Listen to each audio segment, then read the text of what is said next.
Hello children, I will continue with direct and indirect speech, and today I will tell you the rules related to the change of tenses while changing direct speech into indirect speech. Now the first main rule is that when the reporting verb is in the past tense, remember children, when the reporting verb is in the past tense, then all present tenses of the direct speech are changed into past tenses. Like for example, you can see here, he said she is writing a letter. Now here the reporting verb is in the past tense, that is he said. Said is in the past tense. And the direct speech is she is writing a letter. So this is in the present tense. When you change it into indirect speech, how will you write? He said that she was writing a letter. So here you see that is has been changed into was. So in this way, the present tense in the direct speech will be changed into the past tense when the reporting verb is in the past tense. The shall of the future tense is changed into should, and will of the future tense is changed into would or should according to the subject. Then in the same way, when the reporting verb is in the past tense, then if your direct speech is in the past tense, then it will be changed into the past perfect tense. Like for example, he said she wrote a letter. Now here your reporting verb is in the past tense, he said. And your speech is she wrote a letter. Wrote here shows that the speech is in the past tense. When you change it into indirect speech, the past tense will be changed into past perfect. So how will you write?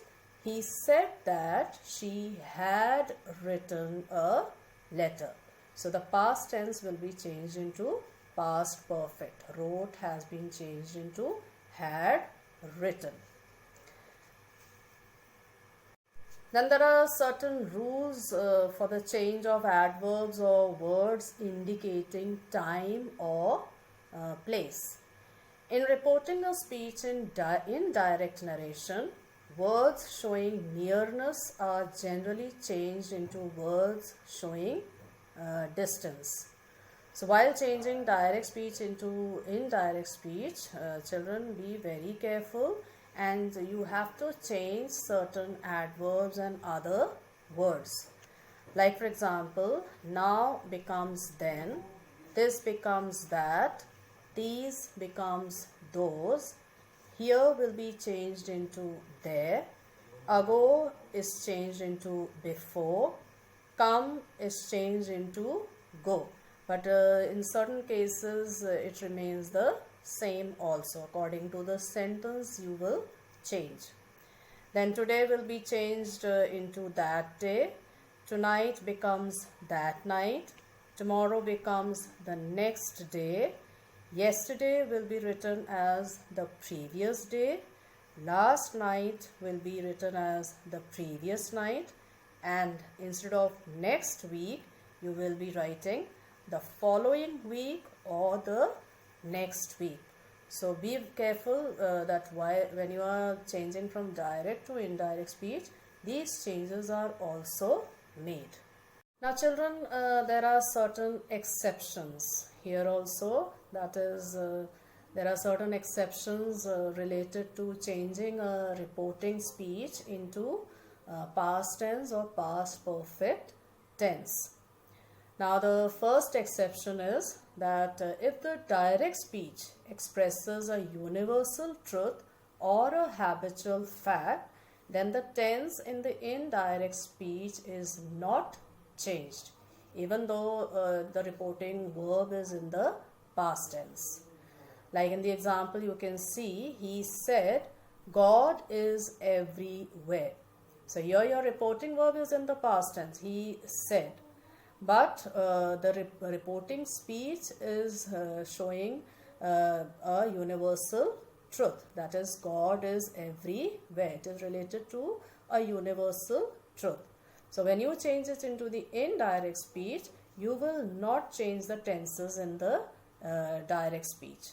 That is, he said that God is everywhere. So here you see that is remains is. It will not be changed into was. Then the second rule is, second exception is that if the words now, this, here, etc. In the direct speech refer to objects present at the time of the speech or to the place in which the reporter is at the time of the speech, then also they are not changed into then, that, there, etc. in the indirect speech. So be very careful, children. If the sentence shows that the objects are present at the time of speaking, or the place, it refers to the place where the reporter is present at the time of speech, then these words should not be changed. Like, for example, you can see he said, this is my pen. Now here, this is my pen. The object is pen.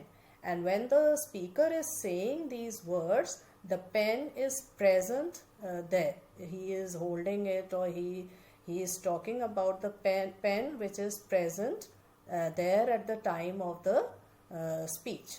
So this will not be changed into that in the indirect speech.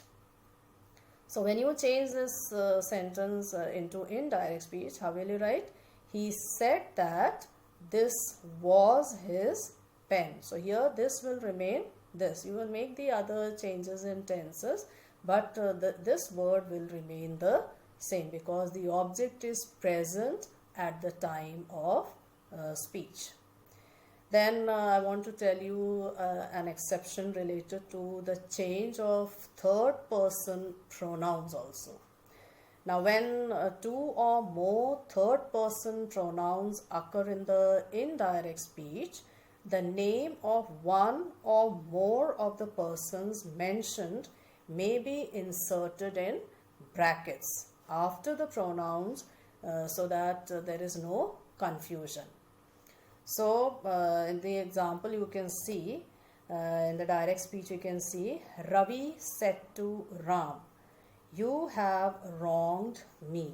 Now here both Ravi and Ram, they are male genders. So they will be using the third person pronoun related to he or him. So when you change it into the indirect speech, how will you write?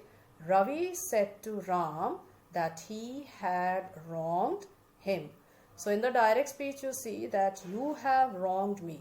You here is the second person related to Ram, the object, and me is the first person which is related to Ravi, that is the first person. So when you change it into the indirect speech, you see that you are using the same pronoun he, him. So in order to avoid confusion, you will mention the name of at least one person after a particular pronoun, so that there is no confusion. So here we have written Ravi said to Ram that he. Now here he is referred to Ram, so Ram will be written in brackets, that he had wronged him. So writing the name of just one person in bracket after that person's pronoun will avoid confusion. Now the second rule related to tenses is that if the reporting verb is in the present or future tense, like says or will say instead of said, then the tense of the verb in the direct speech is not changed. So be careful, children. If the reporting verb is in the present or future tense, then the tenses in the direct speech will not be changed. In the same way, no change is usually made in adverbs of time or place also. Like for example, he says she is writing a letter. Now here your reporting verb is says, which is present tense. So when your reporting verb is present tense or future tense, then your speech will have no change in the tenses. So in the indirect speech, how will you write this sentence? He says that she is writing a letter. So here is remains is only. There is no change in the tense. Then in the declarative or assertive form of a sentence, the reporting verb say or tell does not need any change, because say or tell in any tense like said or told also indicates the declarative or assertive form of a sentence. Like some people change say or said into tell or told, but that is not necessary. He said to me or he told me, both are correct. Then there are other reporting verbs like reply, declare, inform, etc., which may be used in changing assertive sentences into indirect speech to express whether the speech is a reply, confession, reminder, etc. Then lastly, children, sometimes we also use other words instead of say or said. Like in the example you can see, he said to me, thank you. Now how can you write this in the indirect speech? By removing the word said. Simply you can write it as he thanked me. So instead of said, the word thanked has been used.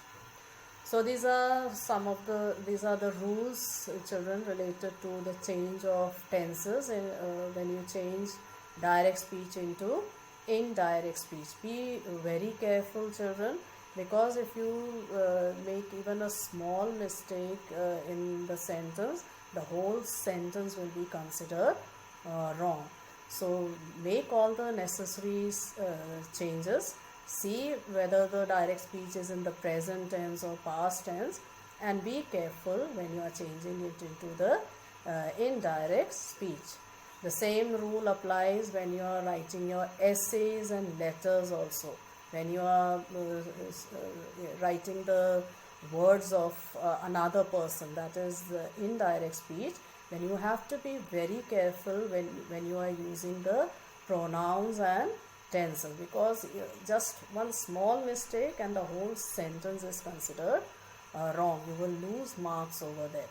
So you have to be very careful when you are using pronouns and when you are changing pronouns and tenses from direct to indirect speech. Note down all these rules, children, with the examples, and you can practice and revise for your exam.